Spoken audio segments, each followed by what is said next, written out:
Bonjour et bienvenue dans mon bureau. Aujourd'hui on parle encore Olight mais un petit peu spécial et on va aussi parler vision nocturne.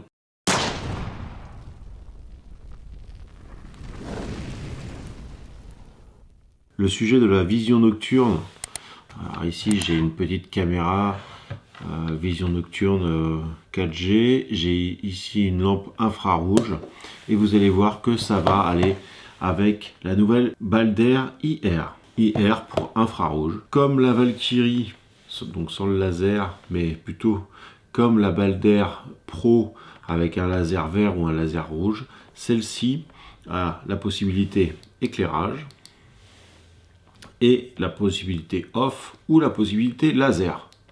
J'appuie, vous allez me dire, putain, on voit rien. Marche pas la lampe. Et pour s'assurer que ça fonctionne, on a le petit point blanc ici. Parce que justement, la difficulté c'est de savoir quand ça marche. Parce qu'on ne voit pas le laser vu que c'est infrarouge. Niveau laser, c'est un peu comme la Balder Mini que je vous avais déjà présenté. Sauf qu'ici le laser va être, ne va pas être vert, mais il va être infrarouge. Elle n'est pas rechargeable, notre Balder IR, mais comme on va dire la Balder standard, quoi. On a deux modes de puissance. Alors le laser on n'en a qu'un, mais quand on met en lampe, on a le premier mode. On la laisse s'allumer, on clique deux fois et on arrive sur le mode faible ou du mode faible, on clique deux fois, on arrive sur le mode fort. Elle fait 1350 lumens pour 260 mètres de portée. Effectivement, les Balder et Valkyrie tirent assez loin en termes de distance. Il faut lever ici et on a accès aux piles parce qu'effectivement, pas de place pour un chargeur, donc on a mis des piles. Les piles sont fournies par Olight, ce sont des Olight. C'est des CR 1, 2, 3. Ça ferme bien, c'est bien étanche, hein, on voit bien. C'est comme d'habitude. Le verrouillage, pareil. On appuie sur le verrouillage, ça écarte et on vient placer notre arme ou notre réplique. Ça tombe sous le doigt, c'est nickel. Moi j'aime particulièrement le fait que ça s'allume en appuyant, alors que celle-ci, elle est hyper compacte, mais il faut venir baisser. C'est pas très pratique de venir baisser avec le bout du doigt. Ça fonctionne, mais c'est une habitude à prendre qui est un peu différente. Voilà ce que ça donne sur un Glock 17. C'est pas petit, mais c'est pas trop gros non plus. C'est beaucoup moins compact, bien sûr, que la Mini. C'est pas la même chose. Et là, c'est surtout pour les professionnels avec l'infrarouge. Ça peut être aussi pour les airsofters, pas mal de monde est équipé, ou les prévoyants qui ont des lunettes de vision nocturne. Ou des jumelles de vision nocturne. Voilà pour la lampe. Vous verrez en fin de vidéo, il va y avoir des petits tests en extérieur. On va maintenant déballer la boîte. Donc c'est une boîte des plus classiques en carton, il n'y a pas de magnétisme, rien. On retrouve dessus donc les distances et la taille réelle de la lampe. Comme toujours, chez Olight. Quand la lampe arrive, elle a un petit cache devant et bien sûr l'isolation pour les batteries. Donc on retire tout ça, c'est écrit de bien regarder, bien lire. Ici, on nous explique rapidement qu'il faut mettre des batteries. Hop.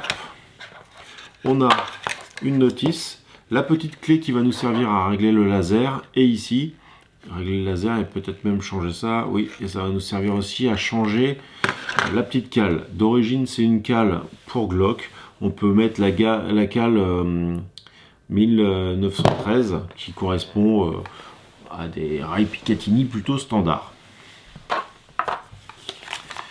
On va jeter un œil, donc la notice est en plusieurs langues, et dont le français. Donc vous avez des petits pictos, tout con, avec les différentes puissances, les manipulations, et ensuite c'est traduit dans plusieurs langues. Comme je vous disais, en puissance forte, on est à 1350 lumens. Là, on est passé en mode faible, on est à 300 lumens. Pour 3600 candela. En mode fort, c'est 16 900 candela pour 260 mètres. Et en mode faible, c'est donc 3600 candela pour 120 mètres. C'est déjà pas mal, hein? Parce que si on est en intérieur, dans une maison ou dans un appartement, 120 mètres, ça va largement. L'avantage, on ne sera pas ébloui. Si on veut en foutre plein la gueule au mec, on clique 2 fois. Mais là, si on a une porte blanche, un mur blanc ou quoi, comme ici par exemple, là je suis en train de m'en mettre plein les yeux. Le laser que l'on trouve ici est un 850 nanomètres. Et le laser peut durer 80 heures si on se sert que du laser. Pour les 1350 lumens, c'est pour 1 minute et ensuite pendant 78 minutes, ça va descendre très progressivement pour arriver après à 22% pendant 20 minutes. Le mode low, lui, va durer 4 heures et après ça va commencer à descendre. On va retrouver ici les petites vis de réglage, donc pour monter et descendre, droite et gauche. Ça peut se mettre, donc comme je vous ai montré, sur une arme de poing, mais aussi sur une arme longue. Parce que forcément, le laser, ça peut être pratique quand on a notre vision pour une arme longue ou quoi. À partir du moment où on a un rail Picatinny, ça pose pas de problème et on peut en mettre sur toutes les armes quasiment. Donc pour parler un petit peu vision nocturne, moi je suis pas très équipé. On a donc une caméra à déclenchement pour la chasse, mais ça peut servir aussi pour protéger un périmètre. Je vous en parle dans la vidéo cadeau 2020. Ici on a une antenne parce que c'est 4G, donc ça t'envoie en plus un message ou un SMS. J'ai aussi une petite lampe de poche chinoise toute pourrie, mais qui éclaire en infrarouge. On voit rien à l'image, je crois, mais pourtant elle est allumée. On voit peut-être un petit peu les points rouges. Et maintenant, le laser. Ce qui m'intéresserait dans l'avenir, c'est d'avoir une paire de jumelles, comme Pascal Breaking Normalité vous a montré dans une de ses vidéos. Je vous mets le lien aussi. Et à partir de là, le laser va prendre toute son importance. Parce qu'on va pouvoir désigner des personnes. On pourra peut-être se bricoler quelque chose pour tenir les jumelles sur notre casque. Enfin, ça c'est en cas de Sarajevo, hein, sachant qu'aujourd'hui la législation n'est pas très claire, mais tout ce que l'on a en vision nocturne, on va dire civile, doit être tenu à la main et ne peut pas se fixer sur une arme. De ce que j'ai compris, j'ai pas creusé plus que ça, il doit y avoir des failles à droite à gauche, ça doit dépendre de certaines générations et ainsi de suite. Bon. À savoir que j'ai aussi transformé, ça c'est Jim qui l'avait fait, Jim du team La Track en Airsoft. J'ai aussi transformé une caméra. J'ai viré le filtre, en fait quand on l'ouvre, mais bon, j'avais fait une vidéo, mais la vidéo a été scratchée. Donc je peux pas vous la montrer, mais on vire le filtre infrarouge et du coup on voit les infrarouges. Un peu comme avec celle-ci, les images que l'on va voir. Et d'ailleurs, on va y arriver maintenant. Maintenant, je vais vous montrer un petit peu la qualité de la lampe en termes éclairage en mode standard. Et aussi le laser infrarouge.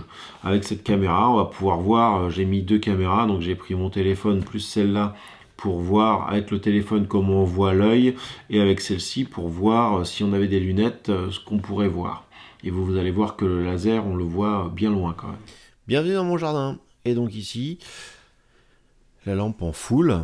Là vous voyez la maison derrière, elle est à peu près à 100 mètres, hein, parce qu'entre temps il y a une rivière qui traverse. On voit que ça éclaire, c'est assez concentré, on voit le point chaud. Donc autant vous dire que même de loin, ça va bien.